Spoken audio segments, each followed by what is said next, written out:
नमस्ते साथियों, कविराज की दुनिया में आपका स्वागत है। आशा करता हूँ आप सभी अच्छे होंगे और आपकी पढ़ाई भी अच्छे से चल रही होगी। आज हम नेट में लगी कहानी पिता को पढ़ने जा रहे हैं। इस कहानी में दो पीढ़ियों के वैचारिक टकराव को दर्शाया गया है। कहानी के लेखक ज्ञानरंजन जी हैं। यह कहानी पिता संग्रह में संकलित है और इसका प्रकाशन सन 1965 ईस्वी में होता है। इस कहानी में दो पीढ़ियों के अंतर को दिखलाया गया है, जो देखने से ऐसा प्रतीत होता है कि सच में हमारे ही घर की कहानी है। पात्रों की अगर हम बात करें तो पिता हैं जो पुराने ख्यालात के हैं, किंतु वो नए चीज़ों का विरोध नहीं करते, बल्कि वो उसे अपनाना नहीं चाहते हैं। पुत्र कहानी के मुख्य पात्र में आते हैं। पुत्र जो है आधुनिक पीढ़ी का प्रतिनिधित्व करता है और चाहता है कि पिता भी आधुनिक समय के अनुसार ढले। और अन्य पात्र में देवा है जो पुत्र की पत्नी है, दादा भाई, कप्तान भाई, सुधीर, माँ इत्यादि आते हैं। चलिए अब चलते हैं मूल कहानी की ओर। पिता ज्ञान रंजन उसने अपने बिस्तर का अंदाज लेने के लिए मात्र आधे पल को बिजली जलाई। बिस्तरे फर्श पर बिछे थे। उसकी स्त्री ने सोते सोते ही बड़बड़ाया, आ गए, और बच्चे की तरफ करवट लेकर चुप हो गई। लेट जाने पर उसे एक बड़ी डकार आती मालूम पड़ी, लेकिन उसने डकार ली नहीं। उसे लगा कि ऐसा करने से उस चुप्पी में खलल पड़ जाएगी जो चारों तरफ भरी है, और काफ़ी रात एक ऐसा होना उचित नहीं है। अभी घनश्याम नगर के मकानों के लंबे सिलसिलों के किनारे किनारे सवारी गाड़ी धड़धड़ाती हुई गुजरी। थोड़ी देर तक एक बहुत साफ भागता हुआ शोर होता रहा। सर्दियों में जब यह गाड़ी गुजरती है तब तक लोग एक प्रहर की खासी नींद ले चुके होते हैं। गर्मियों में 11:30 का कोई विशेष मतलब नहीं होता। यूँ उसके घर में सभी जल्दी सोया करते, जल्दी खाया और जल्दी उठा करते हैं। आज बेहद गर्मी है। रास्ते भर उसे जितने लोग मिले उन सब ने उससे गर्म और बेचैन कर देने वाले मौसम की ही बात की। कपड़ों की फजीयत हो गई, बदहवासी, चिपचिपाहट और थकान है। अभी जब सवारी गाड़ी शोर करती हुई गुजरी तो उसे ऐसा नहीं लगा कि नींद लगते लगते टूट गई हो, जैसा जाड़ों में प्रायः लगता है, बल्कि यूँ लगा कि अब अगर सोने की चेष्टा शुरू नहीं की गई तो सचमुच देर हो जाएगी। उसने जम्हाई ली। पंखे की हवा बहुत गर्म थी और वह पुराना होने की वजह से चिढ़ाती सी आवाज़ भी कर रहा है। उसको लगा दूसरे कमरों में भी लोग शायद उसकी ही तरह जम्हाइयाँ ले रहे होंगे, लेकिन दूसरे कमरों के पंखे पुराने नहीं हैं। उसने सोचना बंद करके अन्य कमरों की आहट लेनी चाहिए।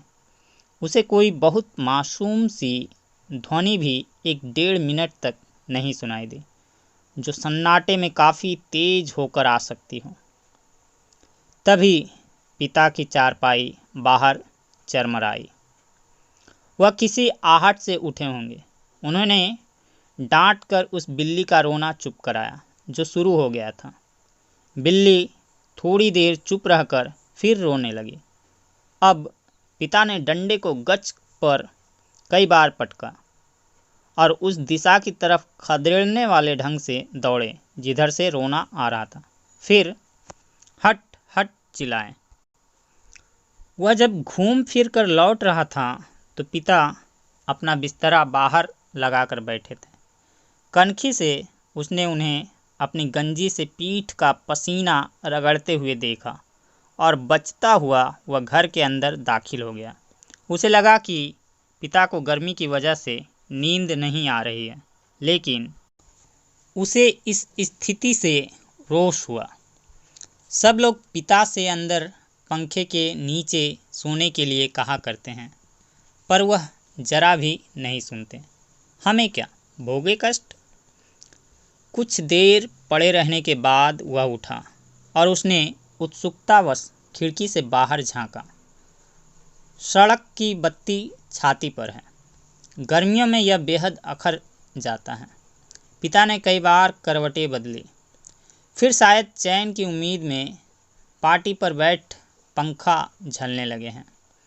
पंखे की डंडी से पीठ का वह हिस्सा खुजाते हैं जहां हाथ की उंगलियां दिक्कत से पहुंचती हैं। आकाश और दरख्तों की तरफ देखते हैं। रिलीफ पाने की किसी बहुत हल्की उम्मीद में शिकायत उगलते हैं। बड़ी भयंकर गर्मी है, एक पत्ता भी नहीं डोलता। उसका यह वाक्य जो नितांत व्यर्थ है, अभी अभी बीते क्षण में डूब गया।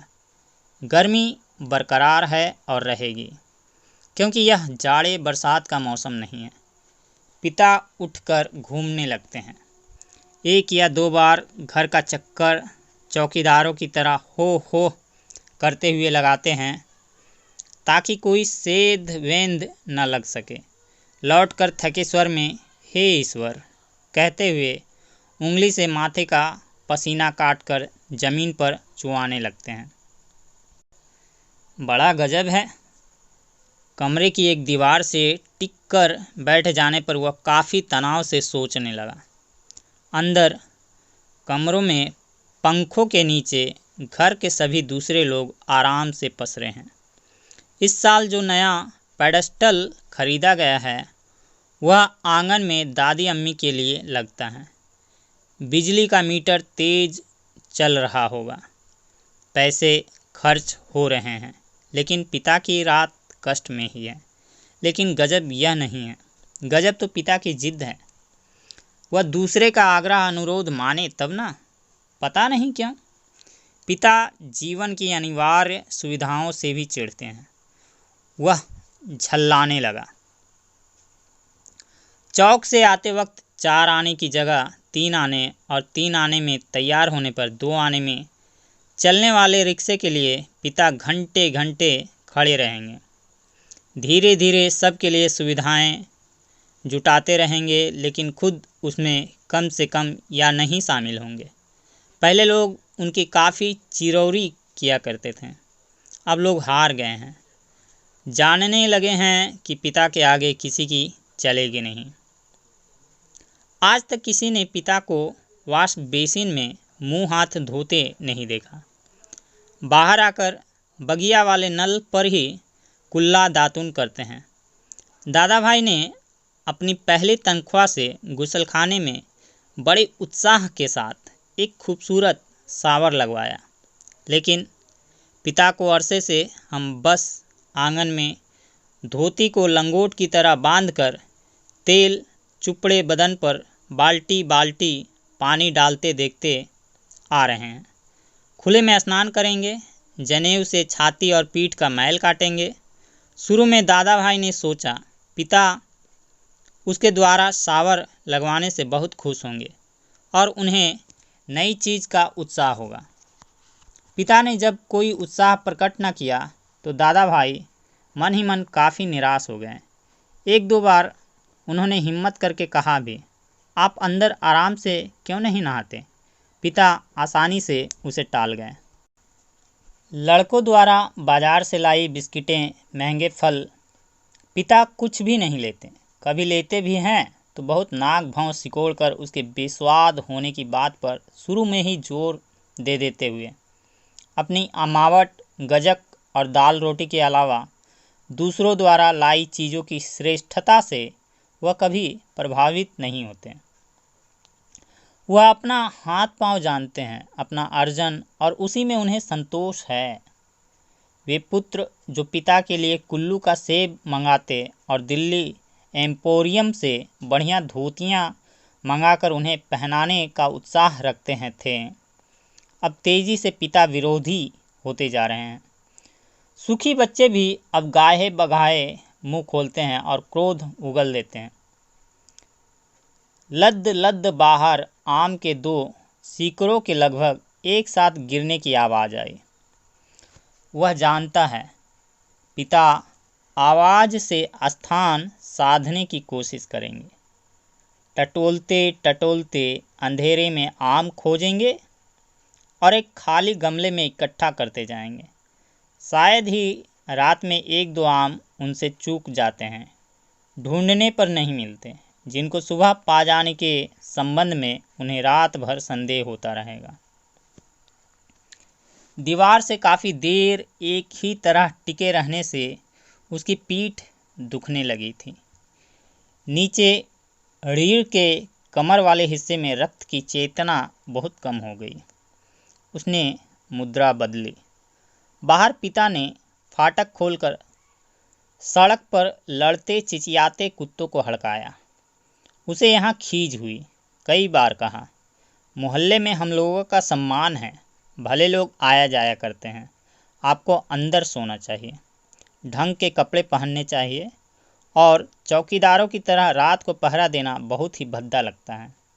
लेकिन पिता की अड़ में कभी कोई झोल नहीं आता। उल्टा सीधा पता नहीं कहाँ किस दर्जी से कुर्ता कमीज सिलवा लेते हैं। टेढ़ी जेब, सदरी के बटन ऊपर नीचे लगा, सभा सोसाइटी में चले जाएंगे। घर भर को बुरा लगता है। लोगों के बोलने पर पिता कह देते हैं, आप लोग जाइए ना भाई, कॉफ़ी हाउस में बैठिए, झूठी वैनिटी के लिए बेयारा को टिप दीजिए, रहमान के यहाँ 1.5 रुपये वाला बाल कटाइए, मुझे क्यों घसीटते हैं। लोगों का बोलना चुटकी भर में धरा रह जाता है। पिता वैसे तो चुप रहते हैं, लेकिन जब बात बहस में उन्हें खींचा जाता है तो काफ़ी करारी और हिंसात्मक बात कह जाते हैं। उल्टे उन्हें घेरने वाले हम भाई बहन अपराधी बन जाते हैं। कमरे से पहले एक भाई खिसकेगा, फिर दूसरा, फिर बहन और फिर तीसरा। चुपचाप सब खिजे हारे खिसकते रहेंगे। अंदर फिर माँ जाएंगी और पिता, विजयी पिता, कमरे में गीता पढ़ने लगेंगे या झोला लेकर बाजार सौदा लेने चले जाएंगे। होता हमेशा यही है। सब मन में तय करते हैं आगे से पिता को नहीं घेरेंगे, लेकिन थोड़ा समय गुजरने के बाद फिर लोगों का मन पिता के लिए उमड़ने लगता है। लोग मौका ढूंढने लगते हैं पिता को किसी प्रकार अपने साथ की सुविधाओं में थोड़ा बहुत शामिल कर सकें, पर ऐसा नहीं हो पाता। वह सोचने लगा, भूख के सामने खाते समय होने वाली व्यथा सरीखी की स्थिति में हम रहा करते हैं। यद्यपि अपना खाना हम कभी स्थगित नहीं करते, फिर भी पिता की असंतृप्ति के कारण व्याकुल और अधीर तो हैं ही। पिता अद्भुत और विचित्र हैं। वह सोचते हुए उठा। कमरे में घूमने या सिगरेट पी सकने की सुविधा नहीं थी, अन्यथा वह वैसा ही करता। उसने सो जाने की इच्छा की और अपने को असहाय पाया। शायद नींद नहीं आ सकेगी, यह ख्याल उसे घबराने वाला लगा। पिता अद्भुत और विचित्र हैं, यह बात वह भूल नहीं रहा था। पिछले जाड़ों में वह अपने लोभ को कुचलकर बमुश्किल एक कोट का बेहतरीन कपड़ा पिता के लिए लाया। पहले तो वह उसे लेने को तैयार नहीं हुए, लेकिन माँ के काफ़ी घुड़कने फुड़कने से राजी हो गए और खुलदाबाद के किसी लपटू दर्जी के यहाँ सिलाने चल दिए। सुधीर ने कहा, कपड़ा कीमती है, चलिए एक अच्छी जगह में आपका नाप दिलवा दूँ, वह ठीक सिएगा, मेरा परिचित भी है। इस बात पर पिता ने काफ़ी हिकारत उगली। वह उठे, मैं सबको जानता हूँ, वही म्यूनिसिपल मार्केट के छोटे मोटे दर्जियों से काम कराते और अपना लेबल लगा लेते हैं। साहब लोग, मैंने कलकत्ते के हॉल एंडरसन के सिले कोट पहने हैं अपने ज़माने में, जिनके यहाँ अच्छे खासे यूरोपियन लोग कपड़े सिलवाते थे। ये फैशन वैशन जिसके आगे आप लोग चक्कर लगाया करते हैं, उसके आगे पाँव की धूल है। मुझे व्यर्थ पैसा नहीं खर्च करना है। कितना परस्पर विरोधी तर्क किया है पिता ने। ऐसा वह अपनी जिद को सर्वोपरि रखने के लिए किया करते हैं। फिर सुधीर ने भी कपड़ा छोड़ दिया। जहाँ चाहिए सिलवाइए या भाड़ में झोंक आइए, हमें क्या, वह धीमे धीमे बुदबुदाया। पिता बाहर अकबकाकर उठ पड़े। शायद थोड़ी देर पहले जो आम बगीचे में गिरा था उसकी आवाज़ जैसे उन्हें अब सुनाई पड़ी हो। वह खिड़की के बाहर देखने लगा। किंचित टिका टिका सा, पीठ के पसीने से बनियाइन चिपक गई थी। बेहद घुटती हुई गर्मी, मन उसका मथा जाता था। बीबी पड़ी आराम से सो रही है, इसे कुछ पता नहीं। शायद पिता की खाट खाली थी। वे गिरा आम टटोलने के लिए बगिया में घुसे होंगे। पिता कितने विचित्र हैं। लंबे समय से वह केवल 2 ही ग्रंथ पढ़ते आ रहे हैं, यंत्रवत, नियमवत, रामायण और गीता। लंबे 35 वर्षों तक अखंड केवल रामायण और गीता। उसके पहले युवा काल में जो कुछ जितना कुछ पढ़ा हो उन्होंने, उसे कभी भयावह, कभी सम्मानजनक और कभी झूठ लगता। यह देख सोच कर कि कोई व्यक्ति केवल 2 ही पुस्तकों में जिंदगी के 35 वर्ष काट सकता है और कैसे काट लेता है। तभी उसका बच्चा कुनमुनाकर रोने लगा। उसने तपाक से खिड़की छोड़ी और अपने बिस्तरे पर झूठ मूठ सो गया। ऐसा ना हो कि देवा बच्चे के रोने से उठ पड़े और उसे संदिग्धावस्था में देख बहुत से बेकार प्रश्नों द्वारा हलकान करना शुरू कर दे। देवा बच्चे के मुंह में स्तन दे पहले ही सी बेखबर हो गई।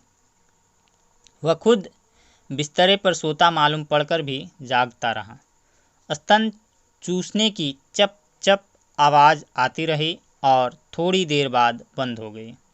उसने तय किया कि वह देवा के बारे में भी कुछ सोचे अथवा उसके शरीर को छूता रहे।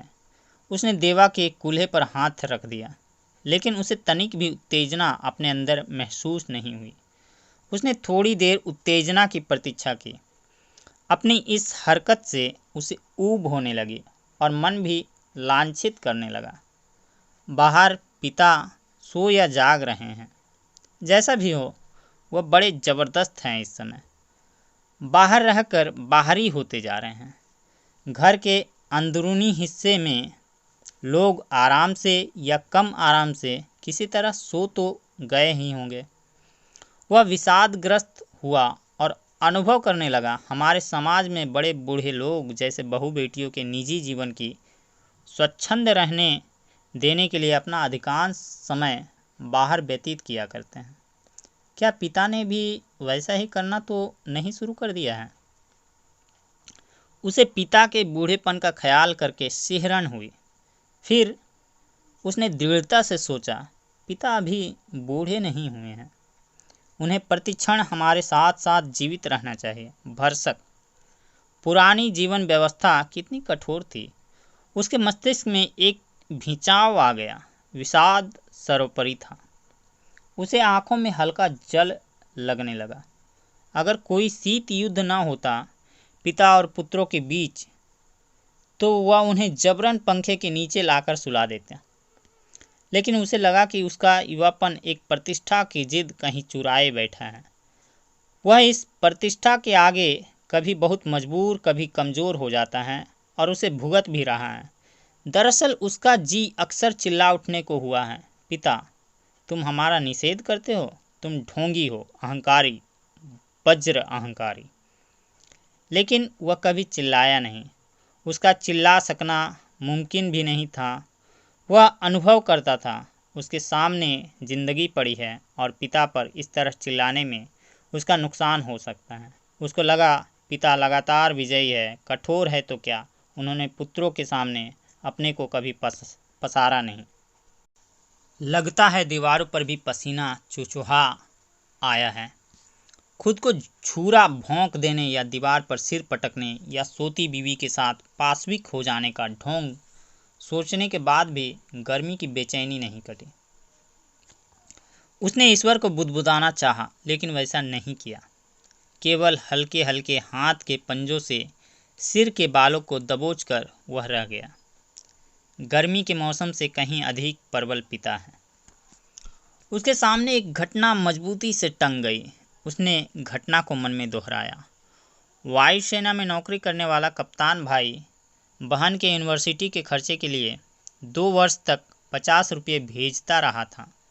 एक बार अकस्मात कप्तान भाई होली अवकाश मनाने घर आ गया था। पिता ने उसके हाथों में उसके नाम की 1200 रुपये वाली एक पासबुक थमा दी। सबको यह बड़ा आकस्मिक लगा। कप्तान भाई को हैरत हुई और हल्की खुशी भी कि एकाएक काफ़ी रुपये मिल गए, लेकिन इस बात से उसे दुख और पराजय का भान भी हुआ। उसने अपने को छोटा महसूस किया। 2 वर्ष तक बहन के लिए उसने जो थोड़ा बहुत किया वह सब एक पल में घटकर नगण्य हो गया। फिर भी वह अनुभव कर रहा था, कप्तान भाई ज़्यादा सोचते नहीं, खिलाड़ी तबीयत के हैं, यान की तरह चुटकी में धरती छोड़ देते हैं। कितने मस्त है कप्तान भाई। उसे लगा पिता एक बुलंद भीमकाय दरवाजे की तरह खड़े हैं, जिससे टकरा टकरा कर हम सब निहायत पिद्दी और दयनीय होते जा रहे हैं। इस घटना को याद करके और पिता के प्रति खिन्न हो जाने पर भी उसने चाहा कि वह खिड़की से पिता को अंदर आकर सो रहने के लिए आग्रहपूर्वक कहे, लेकिन वह ऐसा नहीं कर सका। वह असंतोष और सहानुभूति दोनों के बीच असंतुलित भटकता रहा।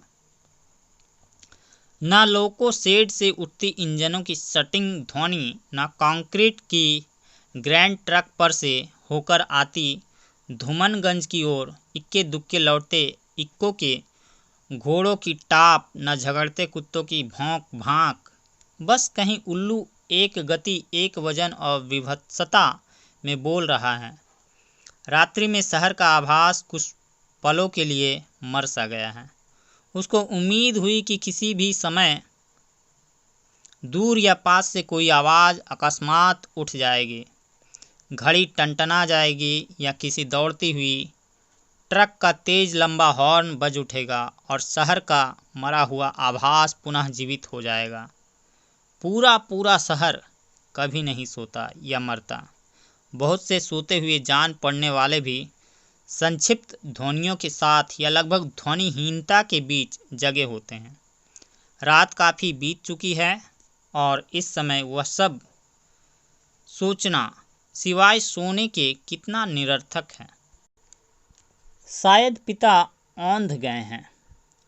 करवट बदलने से उत्पन्न होने वाली खाट की चरमराहट, आम टटोलते समय सूखी अधसूखी पत्तियों के कुचलने की आवाज़, लाठी की पटक, मकान के फेरे के वक्त की खांस खंखार, कुत्ते बिल्लियों को हड़काना, कुछ सुन नहीं पड़ रहा है। इस विचार से कि पिता सो गए होंगे उसे परम शांति मिली और लगा कि अब वह भी सो सकेगा।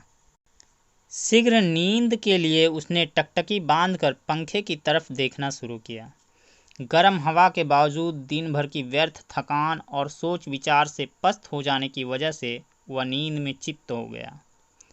थोड़े समय उपरांत वह एकाएक उचक कर उठ बैठा। उसने चारों तरफ कुछ देख पाने के लिए कुछ क्षणों तक गड़े हुए अंधेरे को घूरा। हुआ यह कि उसे शरीर में एकाएक बहुत गर्मी सी लगी थी और अजीब सरसराहट हुई। शायद पसीने से भीगी टांग पत्नी के बदन से छू गई थी। मुंह में बुरा सा स्वाद भर आया था। किसी बुरी बीमारी के कारण अक्सर ऐसा हो आया करता है। उठकर उसने 2-3 कुल्ले किए और ढेर सारा ठंडा पानी पिया। इतना सब कुछ वह अधनींद में ही करता रहा। आंगन से पानी पीकर लौटते समय उसने इत्मीनान के लिए खिड़की के बाहर देखा। अब तक नींद जो थोड़ी बहुत थी काफूर हो गई। पिता सो नहीं गए हैं अथवा कुछ सोकर पुनः जगे हुए हैं, पता नहीं। अभी ही उन्होंने हे राम तू ही सहारा है कहकर जम्हाई ली है। ऐसा उन्होंने कोई दबकर नहीं किया। रात के लिहाज से काफ़ी शोर उठाते कहा है, शायद उन्हें इत्मीनान है कि घर में सभी लोग निश्चित रूप से सो रहे हैं। पिता ने अपना बिस्तरा गोल मड़ोड़कर खाट के एक सिरे पर कर लिया है और वह सुराही से प्याले में पानी ले लेकर अपनी खटिया की बांध तर कर रहे हैं। सुराही से खाट तक और खाट से सुराही तक बार बार आते जाते हैं। बहुत बार ऐसा करने पर खाट का बांध तर हुआ है। इसके बाद उन्होंने पानी पिया और पुनः एक बड़ी आवाज़दार जम्हाई के साथ लिपटे हुए बिस्तरे का सिराहना बना निखरी खटिया पर लेट गए। तड़का होने में पता नहीं कितनी देर थी। थोड़ी देर बाद पंखा जमीन पर गिर आकर उनका दायां हाथ खटिया की पाटी से झूलने लगा। चारों तरफ धूमिल चांदनी फैलने लगी है। सुबह जो दूर है के भ्रम में पश्चिम से पूर्व की ओर कौवे काँव काँव करते उड़े।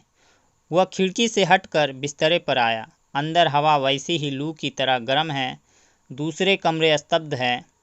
पता नहीं बाहर भी उमस और बेचैनी होगी। वह जागते हुए सोचने लगा, अब पिता निश्चित रूप से सो गए हैं शायद।